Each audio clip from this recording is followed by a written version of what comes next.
We've got an exciting news day today. Bitfarms came out with something huge yesterday, kind of quietly though. They didn't really announce it. It sort of just happened on a Fireside Chat. We're going to play that for you here in a moment. We also have news from Marathon Digital. They had a press release yesterday. We'll talk about that real quick. And then we're going to go into the miners as well as the Bitcoin price today and see where we think things are going to fall for this week, the end of this week and going into next. Let's start off with Bitfarms. Also, go ahead and smash that like button before we get going and check out the Trade Cave store. It is up on Etsy. We've got a few products there that you might like. Go ahead and check that out. Link in the description as well as the bio for the channel. Let's get going. And as a matter of fact, where we are today, we have fully funded our 21 exahash and for the miners and the infrastructure build out that we have, and then some, even some of the resources that we need to fund the additional build-up that we're doing in anticipation of 2025. You heard it here at the Fireside Chat there. You can see Jeff Lucas there up in the top right corner representing Bitfarms, and you got Ben down there in the bottom center of the screen. They are fully funded for everything they need this year. They're even funded out to 2025 for some of the things that they need. Usually this comes with a press release. Usually this comes with a big bump in the stock price. Let's go ahead and take a look at that here in a moment after we go through the other news. All right, let's go to Mara. Mara has announced their Q2 earnings call. That's going to happen on August 1st, 2024. So mark your calendars. That is a Thursday after market close on August 1st. I will be traveling during that time. In fact, I don't think I will be able to do a video about that until after it happens. I will be in Tokyo during that time, so I'll probably be a bit late on that one and any other earnings calls that come out that first week. Basically, any news that happens that first week, I'm going to be a little bit behind on just because of the time difference. I'll be like 18 hours ahead or something. Anyways, that is Mara. It's coming out with its earnings call. That's pretty exciting. It's the first one I think that we've got announced for the Q2 results from any of the miners. This is going to set the stage for how the general sentiment for the miners here going into Q3. So this is very exciting. I'm actually pretty excited about this. All right, let's go take a look at Bitcoin. Bitcoin is moving up. It's moving up. So this morning I was actually watching this and I was thinking right here that like, ooh, we have a bear flag right there that's forming. That's going to take us all the way back down to 61. 62, and it didn't. It just flipped. It flipped hard too. Look at that thing. It flipped hard. It went back above the previous bear flag that took us down to 63, and it is closing here. That is a real bullish one. It's up above on the 4-hour here, up above the 4-hour, the center line of the ATR bands. This thing could easily find its way back up to the 66,000 mark here today, which would be pretty good for miners. Miners are up only slightly off of this though, so that's kind of interesting.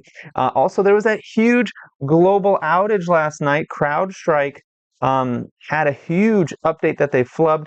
It caused outages for basically anything running Microsoft products all night long. I woke up to that. My brokerage is actually still not working right now, so I'm not able to make any trades right now, which is not good. I haven't been able to do it all morning.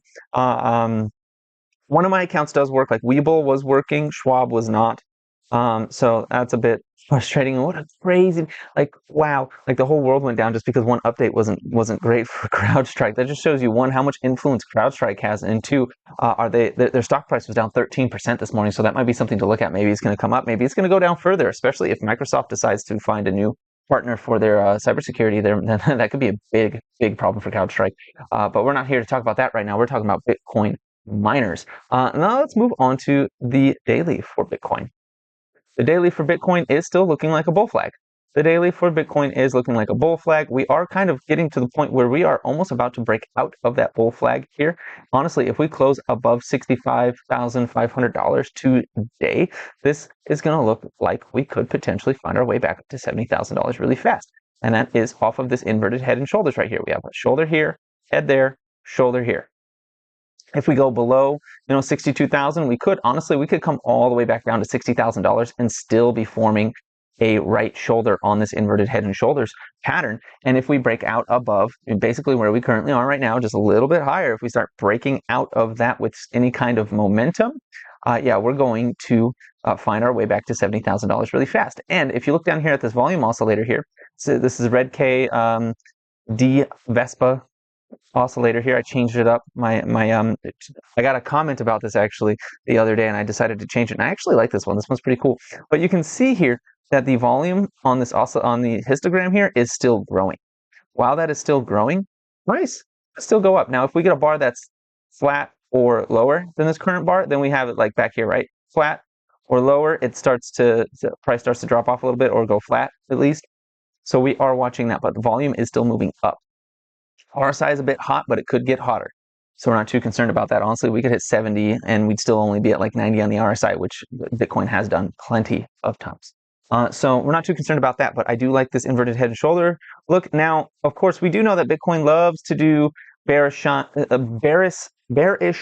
signs and then flip bullish and bullish signs and then flip bearish. We do know that it does that to us. So this could end up being some kind of a fake out.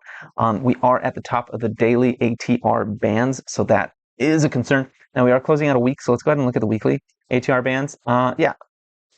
Okay, even on the weekly ATR bands, we've got resistance at 68,000 in the midline. And if we cross that, then we make new all-time highs up here at the top of the ATR bands at $79,000. So I don't know. We came below this midpoint here on the weekly for this double top, and then we just launched right back up towards it. Like, see how this closing here on July 1st below that midpoint on the weekly for this double top, that was super bearish.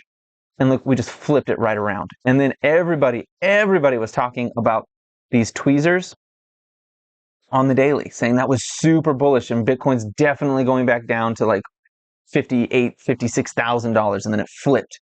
So don't get like too excited about a bull flag because it could flip. Now, I'm not saying that to like, oh, it's doom and gloom, we're all undone or anything. No, I'm not saying that. I'm just saying like I wouldn't like sit here and be like, it's absolutely going to happen. It's going to fly. Like I wouldn't say that, but it does look good. It looks good. So I am expecting it probably to go up, but I would not be surprised. Like if price got under $63,000, it's likely going to come down to 60. So I am watching that pretty close right now. All right, let's move on to the miners. What's going on with CleanSpark? CleanSpark, it came down hard. It came down 9% on Monday or Wednesday. Sorry, Thursday it came down another 1.67%. We are from the top of the move on Wednesday. We are down. We went down as much as 19%. We're currently down 15%. We didn't quite hit that 20% mark. Let's see here. I do think that we are still likely to see. We opened up. So, all right, this is where things get interesting. Okay. So when we fell before, right, like here on July 1st, we opened up the next day, right, real high, and then came down. And I mean, we've done this a few times, right? Like it comes down hard, pauses a second. I mean, this still looks like a bear flag right here. This still looks a little bit like bear flaggy sort of behavior.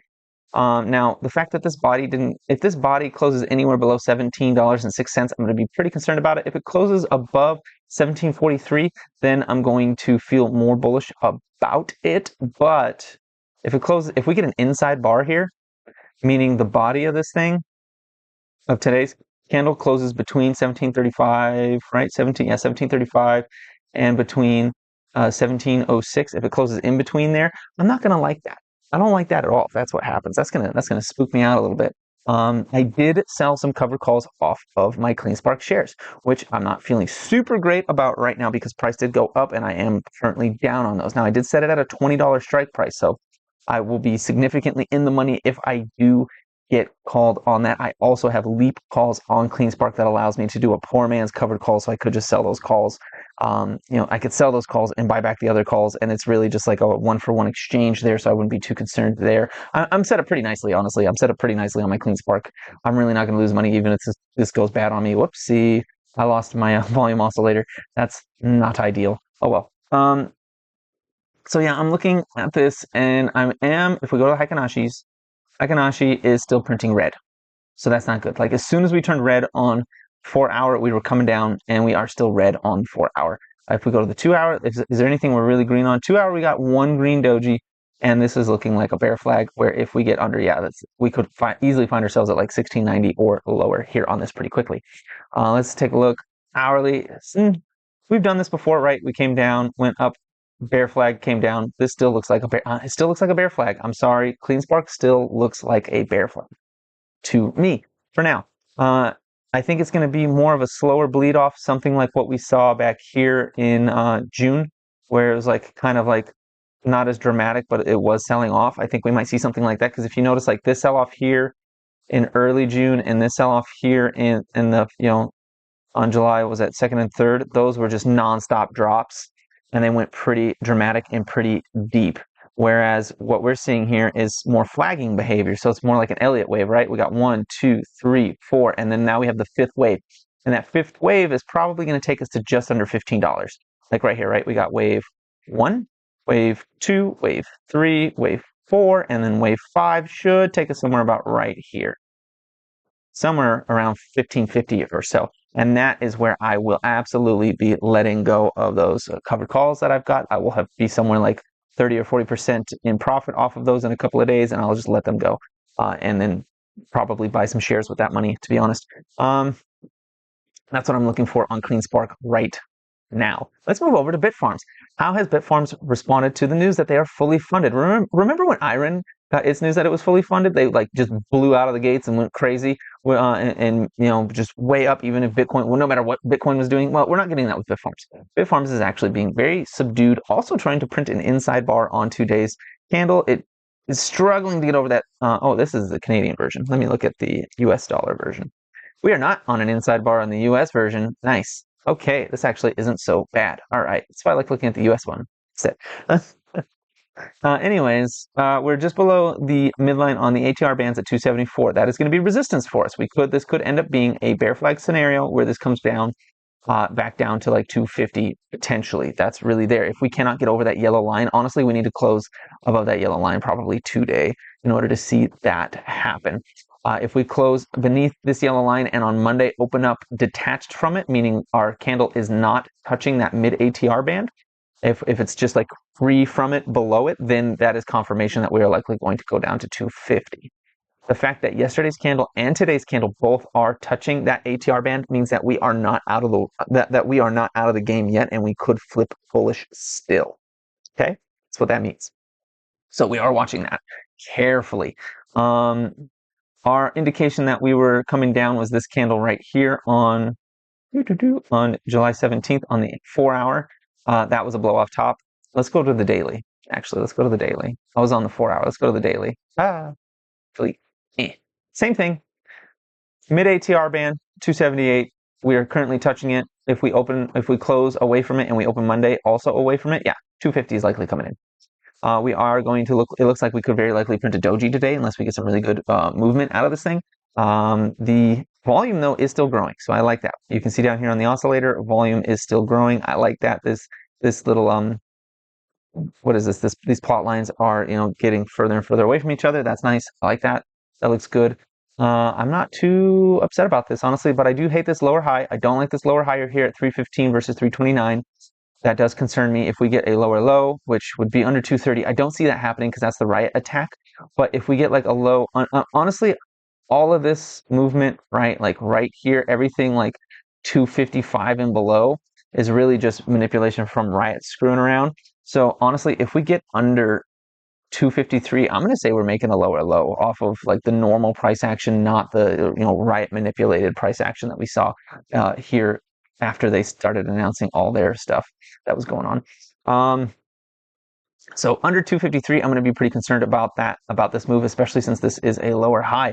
And we've seen when we do those, I mean, I don't like doing the lower high business, like right here, right? We came in, swooped, did a lower high, and then came down hard, back down into support. So if we do this, do a lower high, hard down into support would be back down to $2 if that were to happen. Now, I don't think it's going to happen necessarily, but we did get our little summer run. We got our little summer run. Look at this, from May through June 18th, we did 97%. And I mean, to our July run, I mean, it was 90%. And then we did another little pop in July, and that was how much percent, from like 230 all the way up?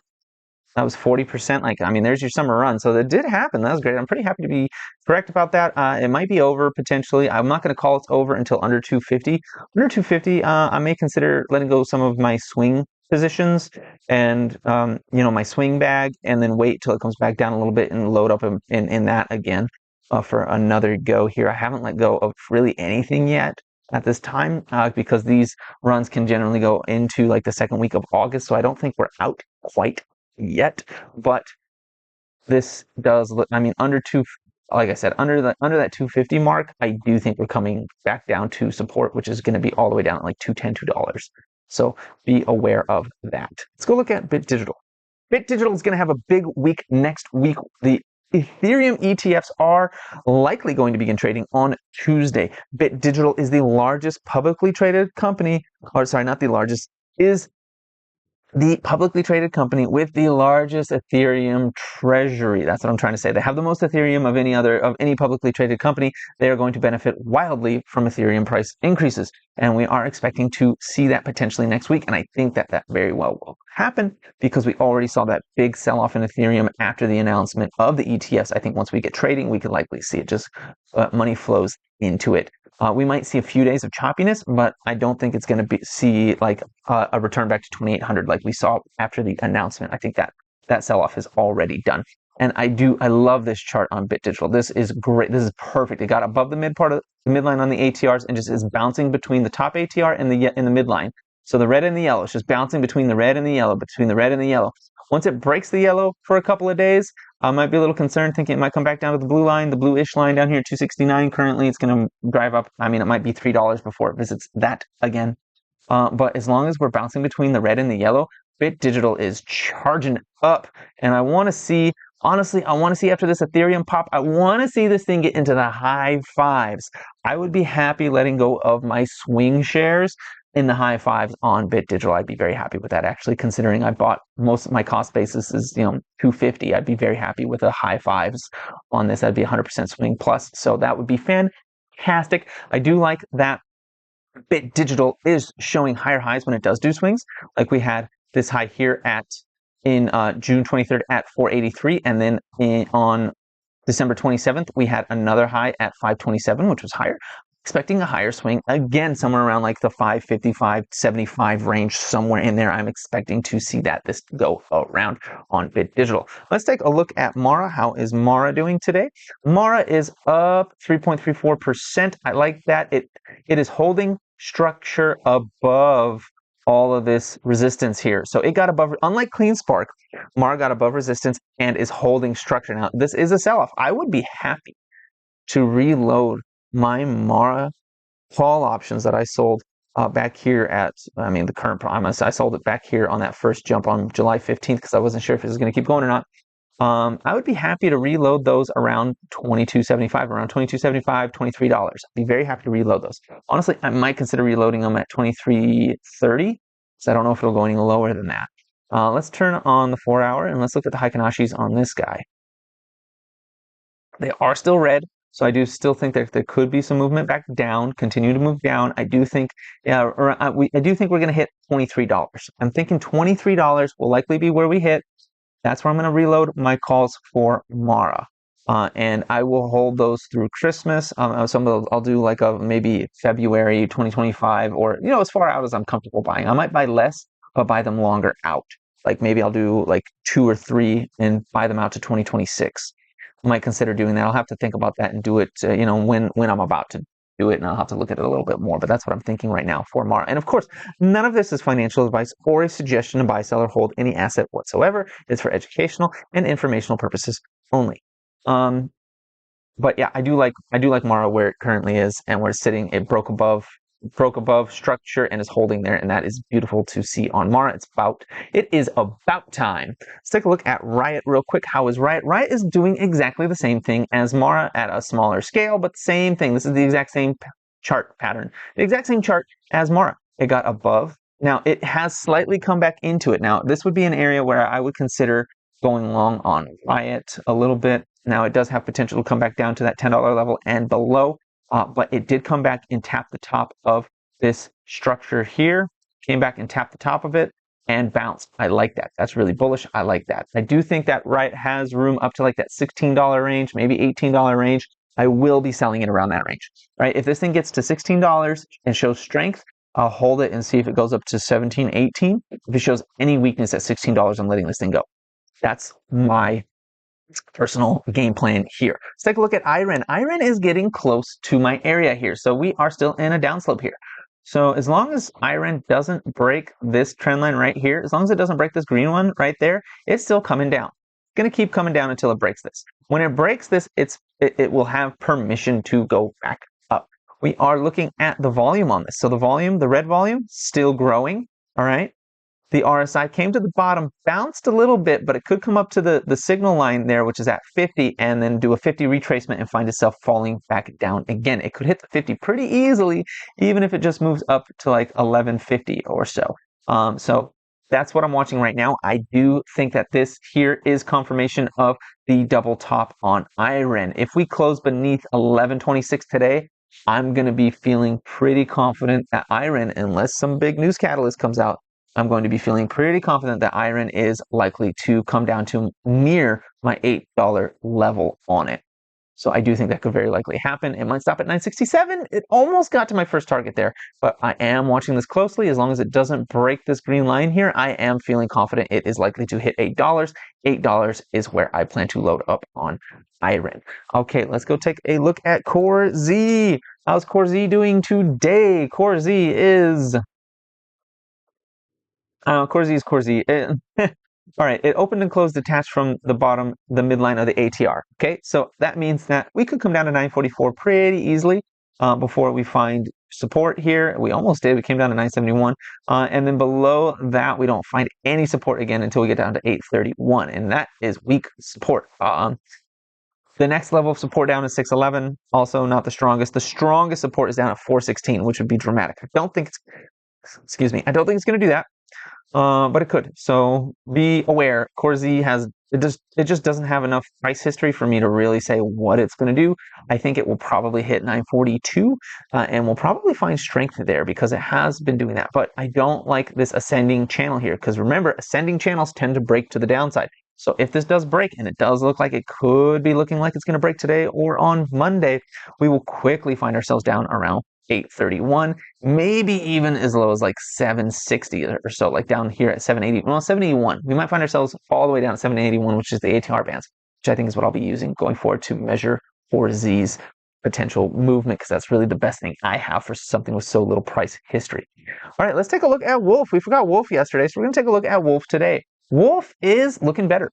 It is looking a little bit like Bit Digital, honestly. It's staying between the red and the yellow ATR bands and just bouncing in between them. If you're wondering what that green one is, that's a 5-day SMA.